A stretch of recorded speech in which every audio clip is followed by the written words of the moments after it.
Se você é um líder estrategista, extremamente visionário, que investe a maior parte do seu tempo com o plano estratégico de longo prazo, mas por um outro lado não desce até a operação e não tem conhecimento dos desafios diários do teu time, provavelmente uma boa parte do seu time vai te odiar por isso. Se por outro lado você é um gerente, microgerenciador, que atravessa hierarquias para garantir que a execução do dia a dia está acontecendo e não investe nenhum tempo no plano estratégico, uma boa parte do teu time também vai te odiar por isso. Qual é a solução então? Segundo a Suzy Welch, o caminho não é ser nem líder nem manager, mas ser Lenager. Lenager é o tema do Dell Insights de hoje.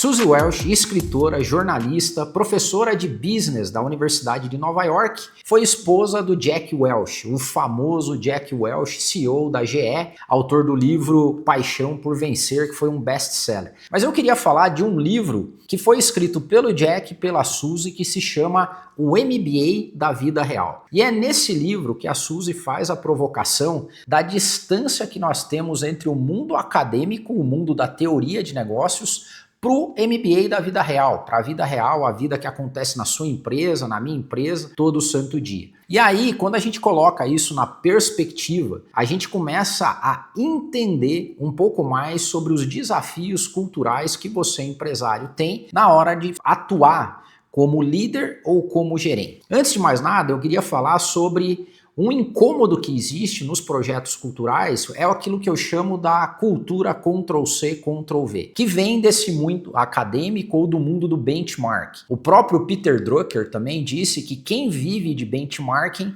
amargaria a mediocridade, porque toda vez que você faz benchmarking, você não está one step ahead, você está copiando as melhores práticas do mercado. O que eu quero dizer com isso? Existem muitos líderes que utilizam da estratégia de Ctrl+C, Ctrl+V na sua cultura. Eles vão visitar empresas, vão para o Vale do Silício, pesquisam e leem empreendedores e o que esses empreendedores fizeram nas suas empresas, Spotify, Netflix, Google, e chegam e olham, leem esses livros e tentam copiar e replicar essas culturas em suas empresas. Essa cultura, ela não é autêntica, ela é uma cultura que acaba virando uma colcha de retalhos de insights que você colheu lendo livros e copiou e colou. Então, antes de mais nada, um Lenager, que não é nem um líder e nem um gerente apenas, mas no MBA da vida real, o grande desafio seu, CEO, empresário, é, antes de mais nada, ter autenticidade na construção da cultura da sua empresa. Isso porque cultura,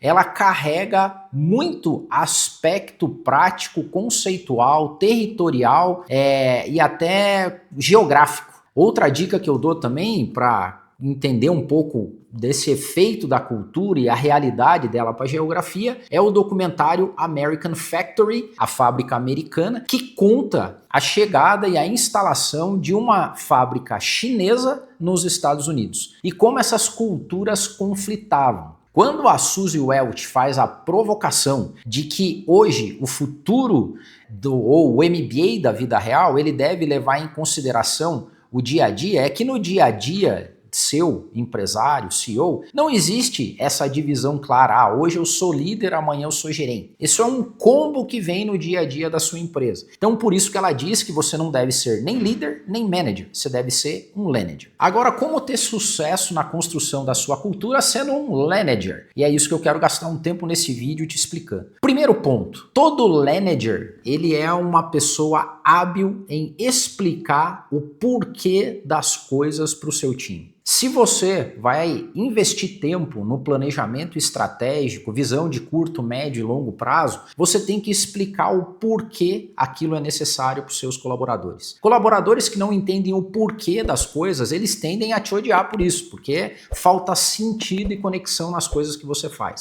Outra coisa, eu tive que obrigatoriamente atravessar a hierarquia, ir até a operação e atuar diretamente para corrigir um problema. Explique o porquê você fez aquilo, tente corrigir isso para que essas coisas, na próxima vez que aconteçam, as pessoas entendam o significado de tudo isso. O exemplo que a Suzy Welch dá é maravilhoso. Ela compara esse Lenager como um grande maestro que explica aos músicos do que a música se trata. Ela diz o seguinte: você precisa explicar para o baterista sobre o que a música que ele está tocando quer dizer. A música está falando de amor, a música está falando de ironia, a música está falando sobre tristeza, porque o mood, né, a vibe do baterista muda conforme o significado da música. Isso serve para qualquer músico instrumentista. Ela diz o seguinte: cante a letra da música para os instrumentistas, porque eles precisam entender que música eles estão tocando. Você, como manager, como líder mais gerente, líder mais manager, você tem essa tarefa de explicar o porquê as coisas estão acontecendo na sua empresa. Só assim, menos pessoas vão te odiar. Ponto 2. Um manager tem uma habilidade absurda de ser um tradutor simultâneo. Isso quer dizer que o manager tem que evitar poker face. O que é poker face? O teu time não sabe se você está triste, se você está magoado,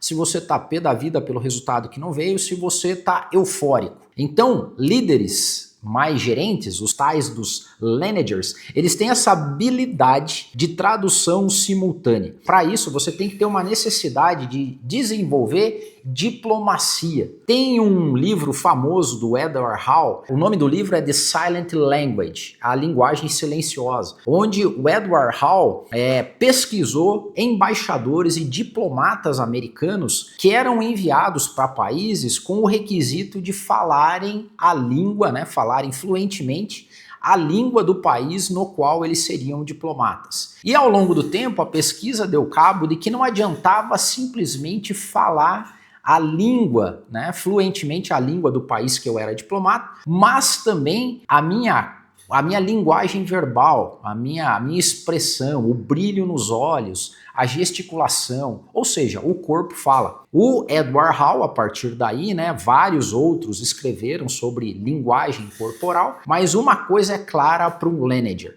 você tem que adequar o teu discurso para cada um dos públicos que estão te ouvindo dentro da sua empresa e, além de tudo isso, demonstrar emoções. É a dificuldade de comunicação que uma boa parte dos executivos, CEOs e empresários tem, e que, se você quiser ter uma cultura forte, você vai ter que adquirir essa habilidade. Se eu estou falando do futuro, já expliquei o porquê isso é necessário, que tipo de tradução eu tenho que fazer para isso, qual é o meu mood, qual é a minha vibração. Se eu atravessei todas as hierarquias para ir até a operação, resolver um problema operacional, por que aquilo aconteceu e qual o mood aquilo aconteceu e qual é o sentimento envolvido naquilo. Um bom manager, e no MBA da vida real, ele é apto a fazer esse tipo de atuação, de ter esse tipo de atuação e de agregar pessoas e engajar elas no dia a dia da cultura da sua empresa. E por último, e não menos importante, uma das grandes características de um bom manager, que é a vida real, é a capacidade que ele tem de tomar decisões difíceis. Então eu disse no início desse vídeo aqui do Dell Insights, situações onde você seria odiado. Agora adivinha qual é o líder mais odiado de todos? O líder que não toma decisões, o líder que procrastina, o líder que empurra para baixo do tapete, o líder que não toma decisões difíceis na hora e no momento que elas precisam ser tomadas. Então, um manager toma decisões. Tomar decisão é uma das grandes características de um bom líder que constrói uma cultura forte. E qualquer decisão é melhor que decisão nenhuma quando você está sobre o escrutínio do seu time, seja o teu time tático, estratégico ou operacional. A cultura da sua empresa só vai ser forte e distinta se ela for construída com bases sólidas da realidade, daquilo que você acredita e da sua atuação como líder. Então se inspire sim nos livros, é maravilhoso isso, faça o benchmarking, assista os vídeos, tome como referência os grandes escritores, artigos, mas crie a sua própria característica, crie a sua cultura a partir da tua atuação, da sua essência. É só no MBA da vida real que uma cultura forte pode ser construída. A Suzy Welch e o Jack Welch são grandes exemplos vivos de como culturas podem ser transformadas. Se você não tem ideia de como fazer isso, de como começar um programa, um projeto estratégico, se você não tem nem ideia de como engajar cada um dos stakeholders num projeto de cultura, aí você precisa falar conosco. Nós somos a Dell Consultoria e esse é o nosso dia a dia, ajudar CEOs e empresários como você a construir uma cultura forte e distinta na sua empresa. Os contatos estão aí, a gente vai ter um enorme prazer em conversar com você. Um grande abraço e até o Dell Insights da semana que vem. Você está feliz com a cultura organizacional da sua empresa? Já imaginou o conselho aprovando seus planos? Suas equipes com alta performance superando metas? Toda a sua empresa alinhada, comprometida? Cultura é o maior ativo da sua empresa, porque cultura ninguém copia. Para construir uma cultura forte, você precisa de um parceiro forte. Dell, a melhor consultoria de cultura organizacional do Brasil.